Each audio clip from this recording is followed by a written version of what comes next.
ದೇವರ ಪರಿಶುದ್ಧ ನಾಮಕ್ಕೆ ಮಹಿಮೆಯಾಗಲಿ. ಈ ಮಹಾ ಉಪವಾಸ ದಿವಸಗಳಲ್ಲಿ ನಾವಿದ್ದೇವೆ. ಇವತ್ತಿಗೆ 7ನೇ ದಿವಸವಾಗಿದೆ. ಇವತ್ತು ದೇವರ ವಾಕ್ಯಕ್ಕಾಗಿ ಆರಿಸಿಕೊಂಡಿರುವಂತಹ ಸತ್ಯವೇದ ಭಾಗವು 1 ಸಮುವೇಲನು 18ನೇ ಅಧ್ಯಾಯ 1ರಿಂದ 5 ವಚನಗಳು ನಾವು ಧ್ಯಾನಿಸಲಿಕ್ಕೆ ನಾವು ಹೋಗ್ತಾ ಇದ್ದೀವಿ. ದೇವರಿಂದ ಒಬ್ಬ ಸ್ನೇಹಿತನ ಅನುಗ್ರಹದ ಬಗ್ಗೆ ಈ ಭಾಗದಲ್ಲಿ ಬರೆಯಲ್ಪಟ್ಟಿರುವಂಥದ್ದನ್ನು ನಾವು ಕಂಡುಕೊಳ್ಳಲಿಕ್ಕೆ ಸಾಧ್ಯವಾಗುತ್ತೆ. ಇಲ್ಲಿ ನಾವು ನೋಡುವಾಗ ಯೋನಾತನನು ಸೌಲನ ಹಿರಿಯ ಮಗನಾಗಿದ್ದಾನೆ. ಈ ಯೋನಾತನನು ಶೂರನಾಗಿದ್ದಾನೆ, ನಂಬಿಗಸ್ತ ಒಬ್ಬ ಮನುಷ್ಯನಾಗಿದ್ದಾನೆ. ದಾವೀದನನ್ನು ಅವನು ಪ್ರೀತಿಸಿದನು ಎಂಬುದಾಗಿ ನಾವು ನೋಡುತ್ತೇವೆ. ಇವನು ಶೂರನಾಗಿದ್ದರೂ ದಾವೀದನು ತನಗಿಂತ ಶ್ರೇಷ್ಠನು ಎಂಬುದಾಗಿ ಅರ್ಥಕೊಂಡನು. ಮತ್ತೆ ದೇವರ ಆತ್ಮನ ಕಾರ್ಯಗಳು ದಾವೀದನಲ್ಲಿ ಇದೆ ಎಂಬುದಾಗಿ ಆತನು ತಿಳಿದುಕೊಂಡು ತನ್ನಿಂದ ಆಗುವಷ್ಟು ಎಲ್ಲ ಸಹಾಯವನ್ನು ದಾವೀದನಿಗೆ ಮಾಡಿದನು ಎಂಬುದಾಗಿ ನಾವು ಈ ಭಾಗದಲ್ಲಿ ಕಂಡುಕೊಳ್ಳಲಿಕ್ಕೆ ಸಾಧ್ಯವಾಗ್ತದೆ. ತನ್ನ ಮೈಮೇಲಿದ್ದಂತಹ ಬಹುಮಾನವನ್ನು ಯೋನಾತನನು ದಾವೀದನಿಗೆ ಕೊಟ್ಟನು ಎಂಬುದಾಗಿ ನಾವು ಈ ಭಾಗದಲ್ಲಿ ನಾವು ನೋಡುತ್ತೇವೆ. ಈ ಅಸಾಮಾನ್ಯವಾದಂತಹ ಪ್ರೀತಿ ದಾವೀದನ ಜೀವನವನ್ನು ರಕ್ಷಿಸಿತು ಎಂಬುದಾಗಿ ನಾವು ಈ ಭಾಗದಲ್ಲಿ ನಾವು ನೋಡುತ್ತೇವೆ.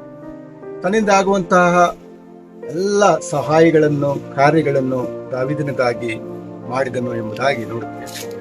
ದಾವೀದನ ಸ್ವಂತ ಪ್ರಾಣವನ್ನು ಅಪಾಯಕ್ಕೆ ಗುರಿ ಮಾಡುವಾಗ ಅಲ್ಲಿ ದಾವೀದನು ನಂತರ ಸ್ಥಾನವನ್ನು ತೆಗೆದುಕೊಳ್ಳಲು ಆತನು ಬಯಸಿದನು ಎಂಬುದಾಗಿ ನಾವು ನೋಡುತ್ತೇವೆ. ಅಂದ್ರೆ ಅವನು ನಿಜವಾದಂತಹ ಸ್ನೇಹಿತನಾಗಿದ್ದನು. ದಾವೀದನಿಗೆ ಯೋನಾತನು ನಿಜವಾದಂತಹ ಸ್ನೇಹಿತನಾಗಿದ್ದನು, ಸಂಪೂರ್ಣವಾಗಿ ಕಡೆಯ ತನಕ ನಂಬಿಗಸ್ತನಾಗಿದ್ದನು ಎಂಬುದಾಗಿ ನಾವು ನೋಡುತ್ತೇವೆ. ಈ ಭಾಗದಲ್ಲಿ ನಾವು ಕಂಡುಕೊಳ್ಳುವಂಥದ್ದೇನೆಂದ್ರೆ, ಈ ಇಬ್ಬರ ಸ್ನೇಹಿತರ ಪ್ರೀತಿಯು ಶುದ್ಧೀಕರಿಸಲ್ಪಟ್ಟಂತಹ ಒಂದು ಪ್ರೀತಿಯ ಒಂದು ಸೇವೆಯಾಗಿ ನಾವು ತಿಳ್ಕೊಳ್ಳಿಕ್ಕೆ ಸಾಧ್ಯವಾಗ್ತದೆ. ಇವತ್ತು ಈ ಭಾಗದಲ್ಲಿ ನಾವು ನೋಡುವಂಥದ್ದು ಸಂಪೂರ್ಣವಾಗಿ ಕಡೆಯ ತನಕ ಯೋನಾತನು ದಾವೀದನಿಗೆ ನಂಬಿಗಸ್ತನಾಗಿದ್ದನು ಎಂಬುದಾಗಿ ನಾವು ನೋಡ್ತೀವಿ. ಇಬ್ಬರ ಪ್ರೀತಿಯು ದೇವರ ಸೇವೆಯಲ್ಲಿ ಶುದ್ಧೀಕರಿಸಲ್ಪಟ್ಟಂತಹ ಒಂದು ಉತ್ತಮವಾದಂತಹ ಸೇವೆಯಾಗಿತ್ತು. ಮತ್ತೆ ನಮ್ಮ ವೈಯಕ್ತಿಕವಾದಂತಹ ಜೀವನದಲ್ಲಿ ಕರ್ತನಾದಂತಹ ಯೇಸು ಕ್ರಿಸ್ತನಿಗೆ ನಾವು ತೋರಿಸಬೇಕಾದಂತಹ ಮನೋಭಾವಗಳು ನಾವು ಈ ಭಾಗದ ಮೂಲಕವಾಗಿ ತಿಳ್ಕೊಳ್ಳಿಕ್ಕೆ ಸಾಧ್ಯವಾಗ್ತದೆ. ಯೋನಾತನು ದಾವೀದನಿಗೆ ತನ್ನಿಂದ ಆಗುವಂತಹ ಎಲ್ಲವನ್ನು ಆತನು ಕೊಟ್ಟನು. ತಾನು ಒಂದು ಶತ್ರುಗಳ ಭಯದಿಂದ ಕಷ್ಟದಲ್ಲಿರುವಾಗ ತನಗೆ ಕೈಯಲ್ಲಿ ಆಗಿದ್ದೆಲ್ಲ ಯೋನಾತನನ್ನು ದಾವೀದನಿಗೆ ಮಾಡಿದನು ಎಂಬುದಾಗಿ ನಾವು ನೋಡುತ್ತೇವೆ. ಈ ಭಾಗದಲ್ಲಿ ನಮಗೆ ತಿಳಿಯಪಡಿಸುವಂಥದ್ದು, ನಮಗಿರುವಂತಹ ಕ್ರಿಸ್ತನ ಮೇಲೆ ಒಂದು ಯಾವ ರೀತಿಯಾಗಿರುವಂತಹ ಒಂದು ಮನೋಭಾವ ನಮ್ಮಲ್ಲಿದೆ.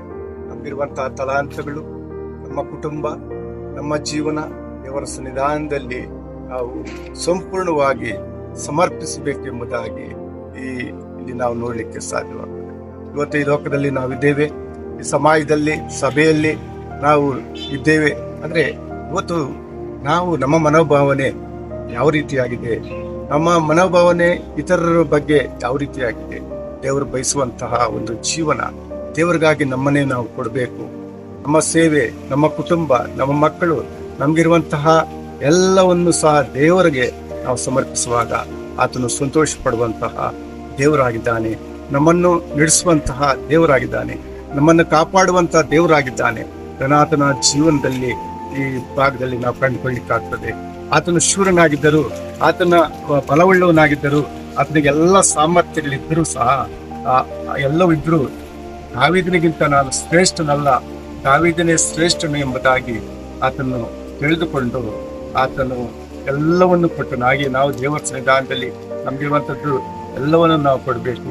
ಅನೇಕ ಸಮಯ ನಾವು ಸ್ವಾರ್ಥಕ್ಕಾಗಿ ನಮ್ಮ ಶಕ್ತಿ ಬಲ ಎಂಬುದಾಗಿ ನಾವು ಈ ಲೋಕದಲ್ಲಿ ನಾವು ಹೆಚ್ಚಿಕೊಳ್ಳುವಂಥವರಾಗಿದ್ದೇವೆ. ಬೇರೆ ಈ ಭಾಗ ನಮಗೆ ತಿಳಿಪಡಿಸುವಂಥದ್ದು, ಇವತ್ತು ನಮಗೆ ದೇವರು ಏನೇ ಕೊಟ್ಟಿದ್ದರು, ನಮ್ಮ ಕುಟುಂಬ, ನಮ್ಮ ಮಕ್ಕಳು, ನಮ್ಮ ಸೇವೆ, ನಮ್ಮ ಜೀವನ, ಅದು ಇತರರಿಗೆ ಒಂದು ಮಾದರಿಯಾಗಿರುವುದಕ್ಕಾಗಿ ದೇವರು ನಮಗೆ ಕೊಟ್ಟಿರುವಾಗ ನಾವು ದೇವರ ಸನ್ನಿಧಾನದಲ್ಲಿ ಕೃತಜ್ಞತೆ ಭಾವನೆಯಿಂದ ನಾವು ಪ್ರೀತಿಯಿಂದ ನಾವು ಅದನ್ನು ದೇವರಿಗೆ ಸಮರ್ಪಿಸಿ ಮುಂದೆ ಸಾಗುವಾಗ ದೇವರು ನಮ್ಮನ್ನು ಉಪಯೋಗಿಸುವಂತಹ ದೇವರಾಗಿದ್ದಾನೆ.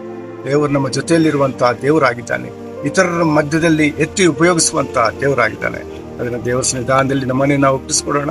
ಯೋನಾಥನನು ದಾವೀದನಿಗೆ ತೋರಿಸಿದಂಥ ಪ್ರೀತಿ, ಉತ್ತಮವಾದಂತಹ ಒಂದು ಬಾಂಧವ್ಯ ಇವತ್ತು ನಾವು ಈ ಸಮಾಜದಲ್ಲಿ, ನಮ್ಮ ಸಭೆಯಲ್ಲಿ, ಇತರರ ಮಧ್ಯದಲ್ಲಿ ಆ ಬಾಂಧವ್ಯದೊಟ್ಟಿಗೆ, ಆ ನಂಬಿಗಸ್ತತೆಯೊಟ್ಟಿಗೆ ನಾವು ದೇವರ ಪ್ರೀತಿಯಲ್ಲಿ ಮುಂದೆ ಸಾಗೋಣ.